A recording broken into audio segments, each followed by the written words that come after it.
How Napoleon almost conquered all of Europe. Europe is already lost. Armies are collapsing. Kings are fleeing. And across the continent, a single name is spoken with a mixture of fear and disbelief. Napoleon Bonaparte has done what no one thought possible. He has broken the balance of power that held Europe together for centuries, and now there is nothing left to stop him, or so it seems. In this moment, at the height of his power, the map of Europe is no longer stable. Borders are shifting, alliances are crumbling, and entire nations are being reshaped by one man's will. Victory after victory has created an illusion of inevitability, as if history itself has chosen its direction and there is no turning back. But history is never that simple, because the same decisions that built his empire are already planting the seeds of its destruction. The speed that made him unstoppable is becoming a risk. The ambition that carried him to the top is beginning to push him beyond the limits of control. And somewhere, quietly at first, Europe is preparing to respond. This is not just the story of conquest. It is the story of how close one man came to dominating an entire continent, and the exact moment when everything began to slip. Because at the edge of total victory, something changes. And once it does, there is no way back. The day Europe almost fell. The year is 1805, and Europe is watching in disbelief. In the heart of Central Europe, near a quiet town called Austerlitz, three emperors stand on the same battlefield. Two command vast coalitions, armies built on centuries of tradition and power. The third stands alone, representing a nation that had been in chaos just a few years earlier. By all logic, this should not even be a contest. And yet, as the battle unfolds, something extraordinary happens. Napoleon does not fight the battle his enemies expect. He invites them forward, deliberately weakening his position, creating the illusion of vulnerability. The opposing forces take the bait, confident that they are witnessing the beginning of his defeat. But they are not. They are walking into a trap designed with precision and patience. At the exact moment their lines stretch and their coordination breaks, Napoleon strikes. Not everywhere, not randomly, but at the single point that will collapse everything. Within hours, the balance of power in Europe shatters. Entire formations are cut off, alliances fall apart under pressure, and what began as a confrontation between equals turns into a complete and undeniable defeat. Two of Europe's most powerful empires are forced to retreat, their confidence destroyed, their authority shaken. And this is where everything changes. Because this is no longer just a victory. It is a demonstration, a message to every king, every general, every nation watching from a distance. The old rules no longer apply. The strategies that worked for generations are no longer enough. There is now a man who can outthink entire empires. And for the first time, the question is no longer whether Napoleon can win. The question is whether anyone can stop him. He was never meant to be here. Before he stood at the center of Europe, commanding armies and shaping the fate of nations, he was an outsider, not just politically, but culturally. Napoleon Bonaparte was born on the island of Corsica, a place that had only recently become part of France. His accent marked him as different. His background placed him on the edge of power, not at its center. In the world of aristocrats and inherited privilege, he did not belong. And yet, history opened a door. The French Revolution did not just overthrow a king, it shattered the structure that had defined power for centuries. Titles lost meaning, old alliances dissolved. The system that excluded men like Napoleon collapsed almost overnight. But chaos does not create opportunity equally. It rewards those who can move faster than others, who can see patterns in disorder, who can impose structure where none exists. And Napoleon understood this better than anyone around him. While others debated ideology, he focused on results. While others hesitated, he acted. His rise was not driven by popularity or charisma at first. but by competence. He delivered victories when France desperately needed them, and each success made him harder to ignore. But this is where the story takes a sharper turn. Because Napoleon did not just rise within the system created by the revolution, he began to reshape it. Promotions came faster, authority concentrated around him. Loyalty shifted from the state to the individual, and slowly, almost invisibly, the line between servant and ruler began to blur. This is what made him dangerous, not just his talent, but his timing. He emerged at the exact moment when Europe was unstable, when old powers were weakened, and when no one fully understood what was coming next. He was not supposed to be there, and yet, by the time Europe realized what he had become, he was no longer climbing. He was already above them. The new kind of war. By the time Europe understood who Napoleon was, it was already too late to understand how he fought, because he was not fighting their war.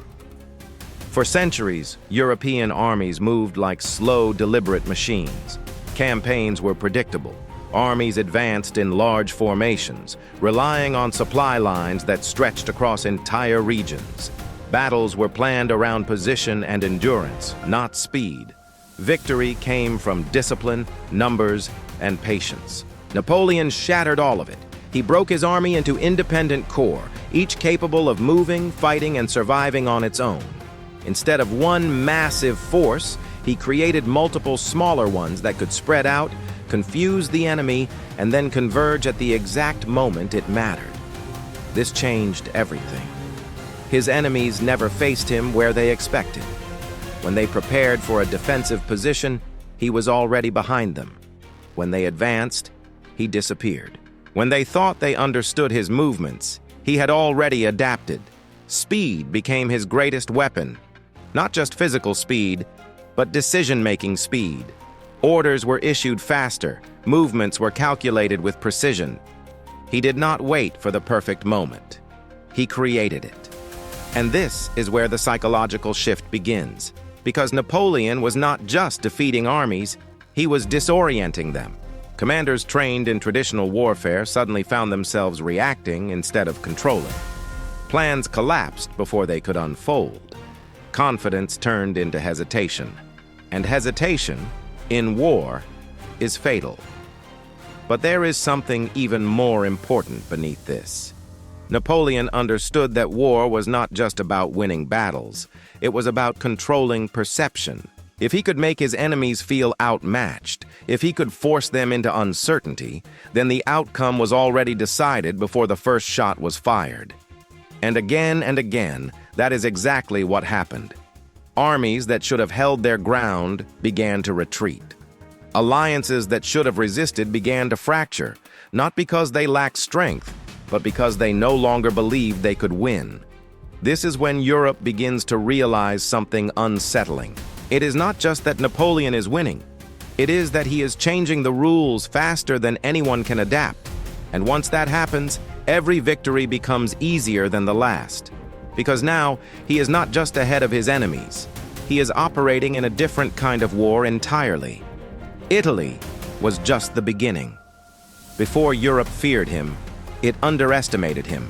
When Napoleon was given command of the army of Italy, it was not considered a prize. It was a neglected force, poorly supplied, underpaid, and operating on the edge of collapse. Many saw it as a distraction, a secondary front where little of importance would happen. But Napoleon saw something else.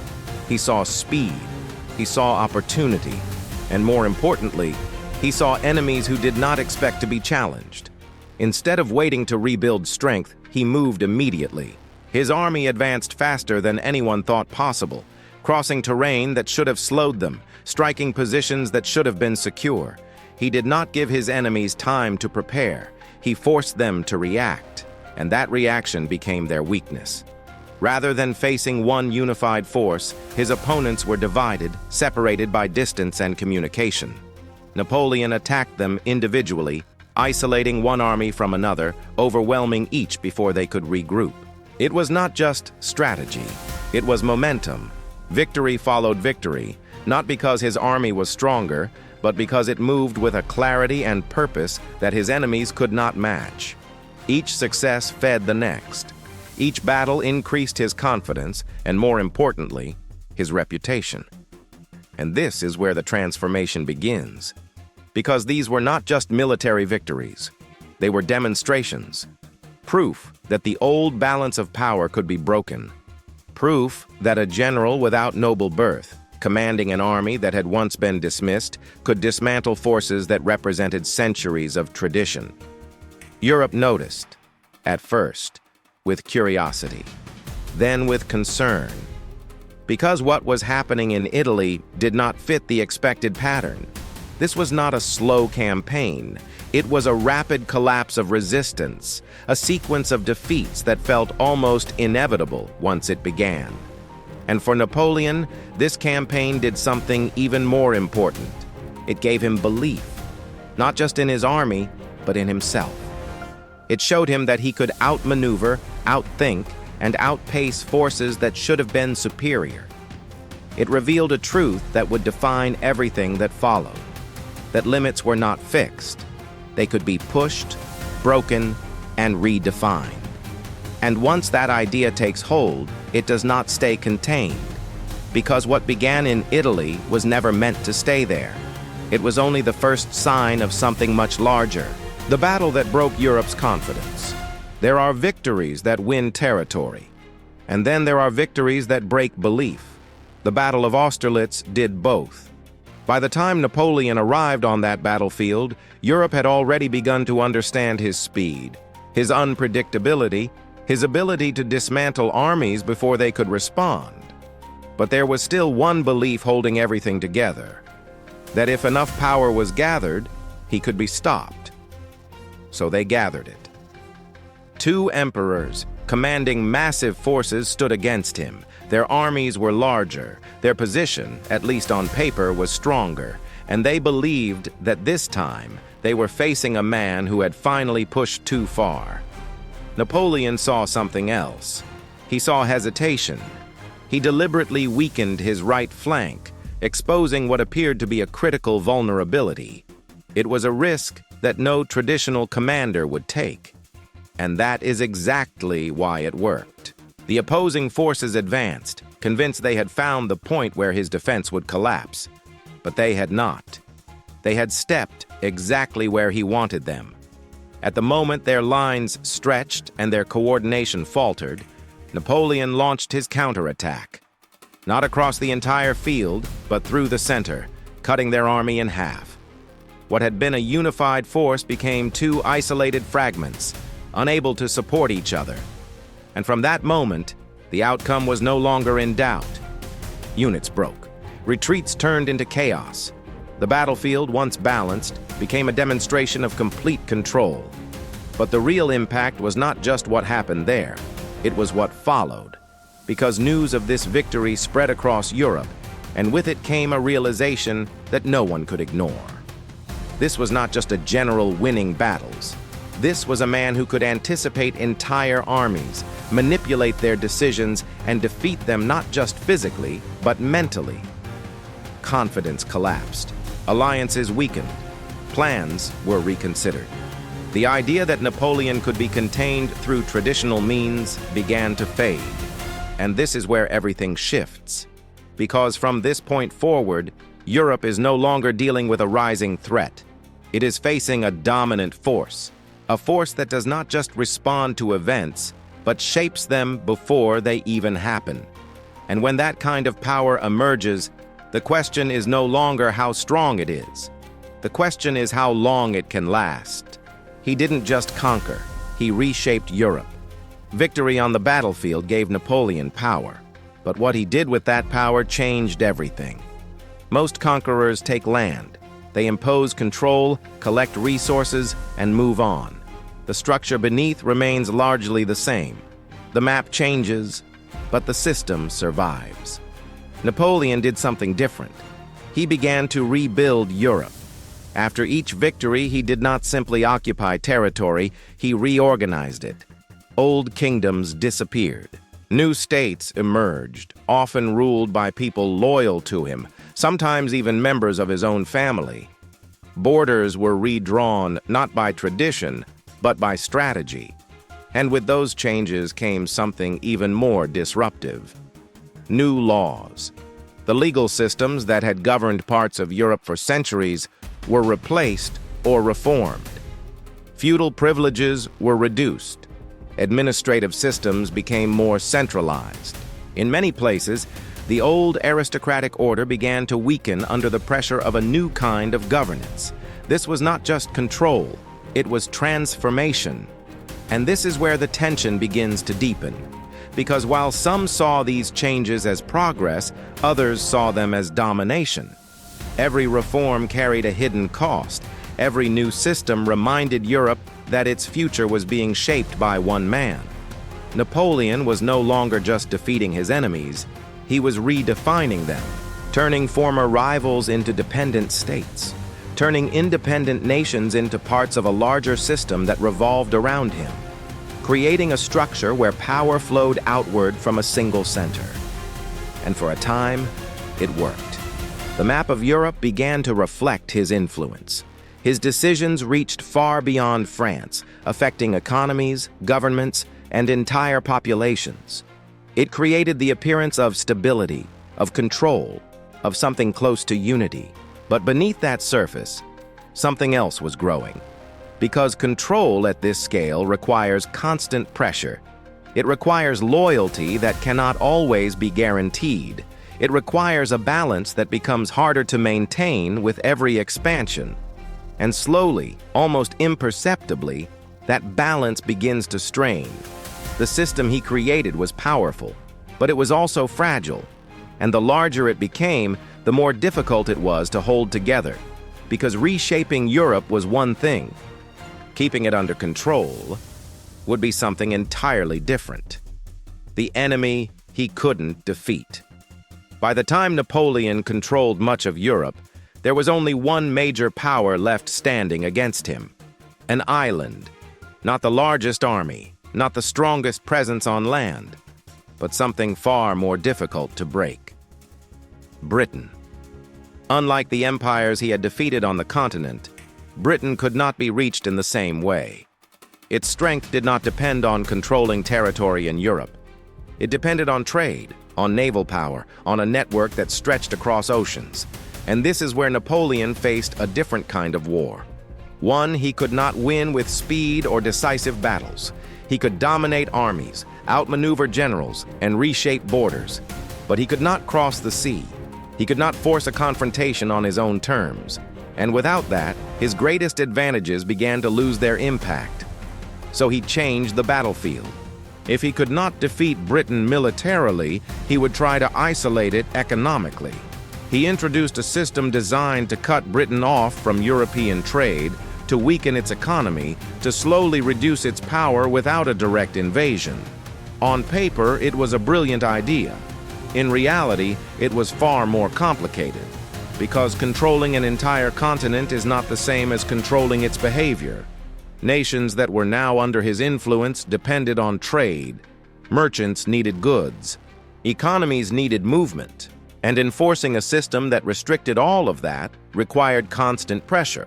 Pressure that began to create resistance. Smuggling increased. Compliance weakened. Allies became reluctant participants. The system that was meant to isolate Britain started to strain the very structure Napoleon had built, and Britain adapted. Instead of collapsing, it expanded its reach beyond Europe, strengthening its global connections, finding new markets, and reinforcing its position at sea.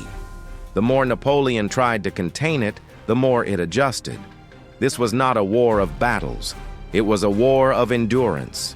And for the first time, Napoleon was facing an opponent he could not overwhelm quickly, an opponent that did not need to win decisively, only to survive and outlast him. This is where the shift begins, because every system has a limit. Every empire reaches a point where expansion becomes pressure, and pressure becomes vulnerability. And while Napoleon continued to dominate the continent, this invisible war was slowly working against him, not with a single defeat, but with time. Victory was becoming a trap. At the height of his power, Napoleon had achieved something extraordinary. He controlled or influenced most of Europe. His armies had defeated coalition after coalition. His system of governance extended across borders, reshaping nations in his image.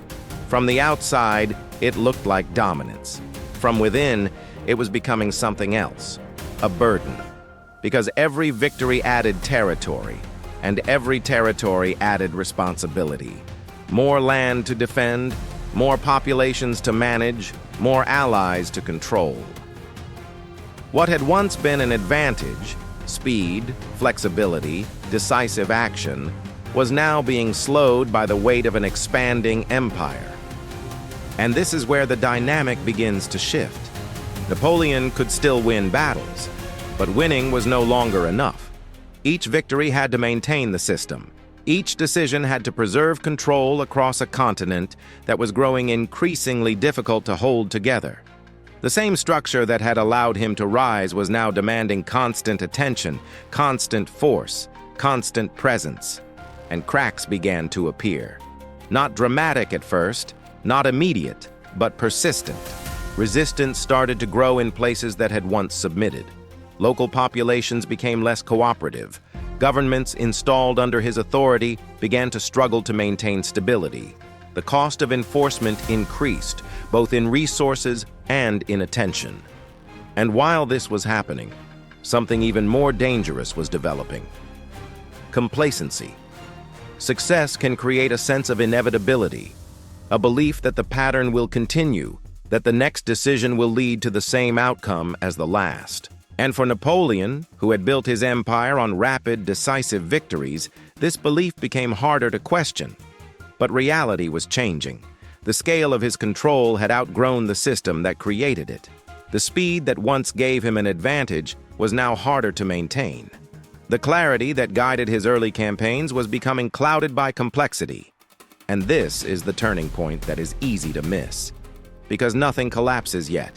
There is no single defeat, no dramatic reversal. From the outside, everything still appears strong.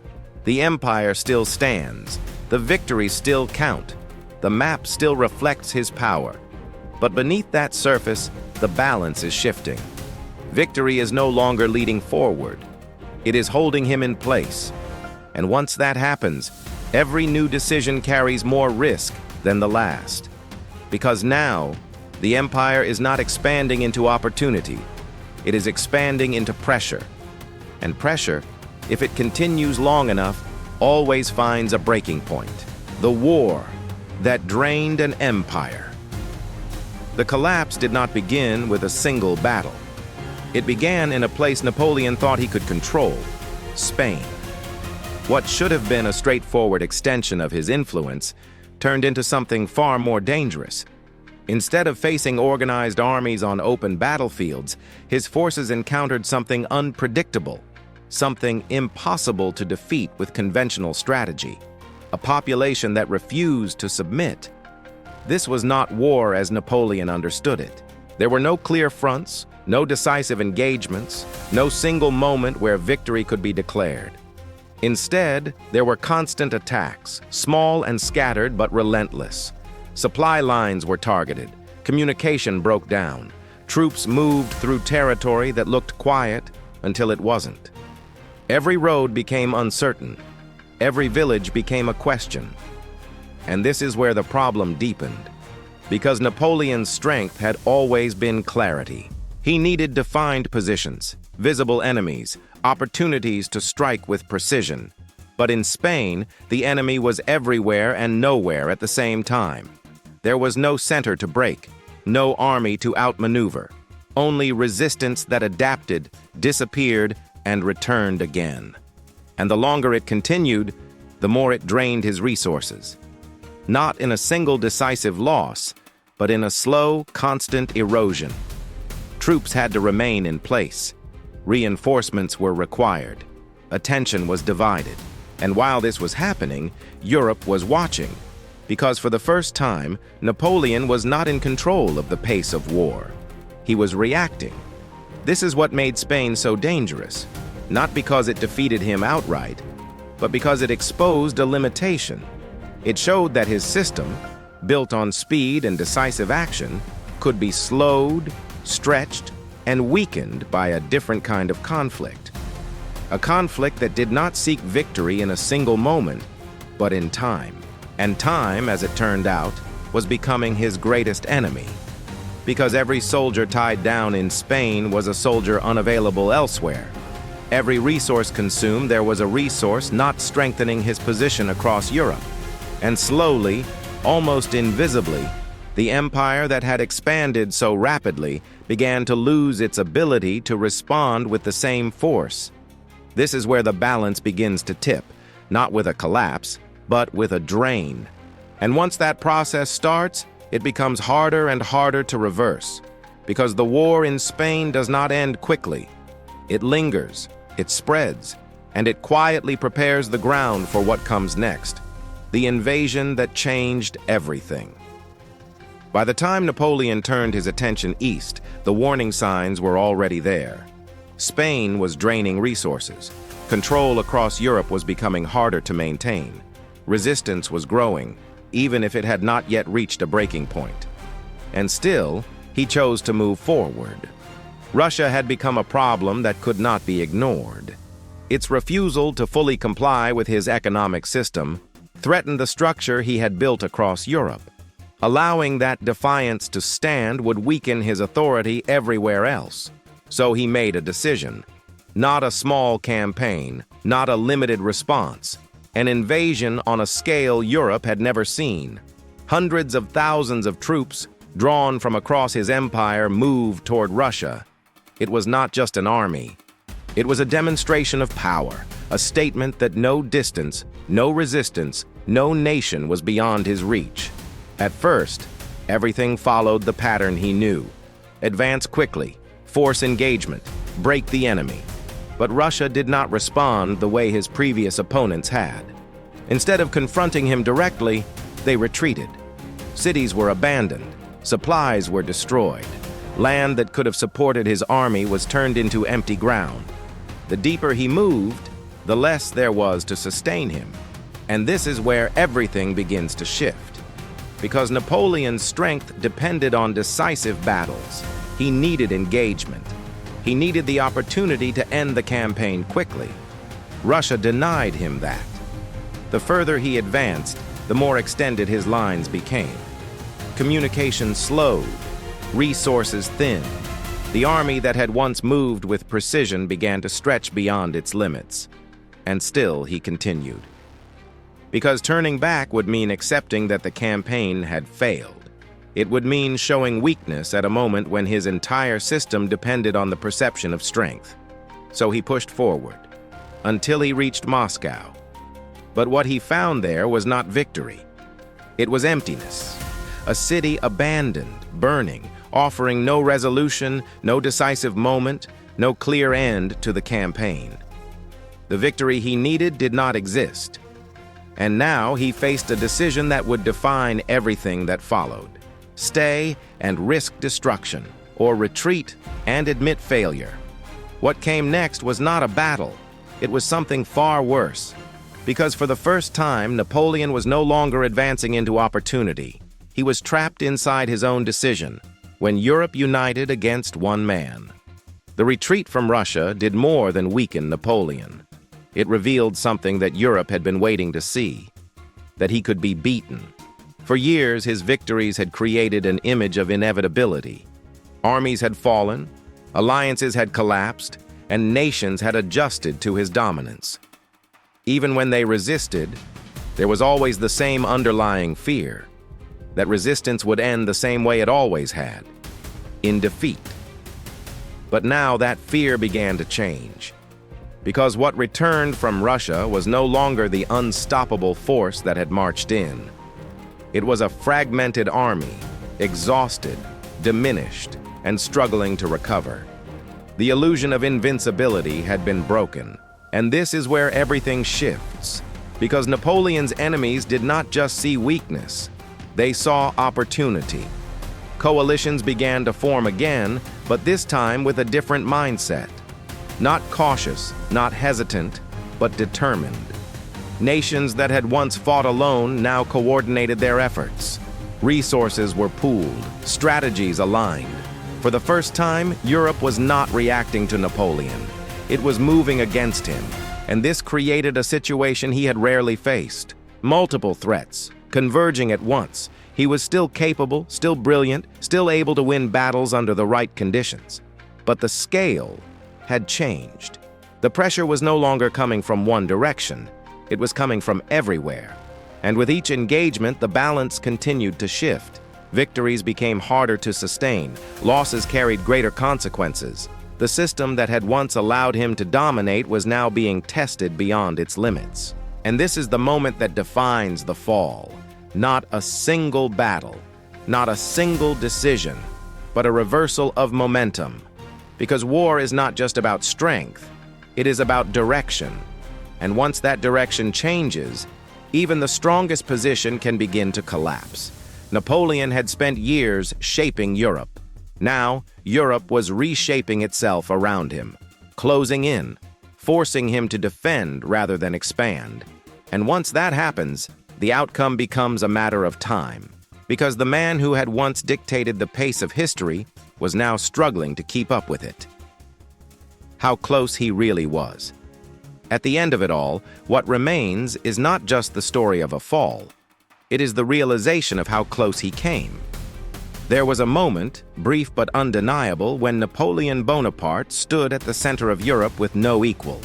His armies had defeated the greatest powers of the continent.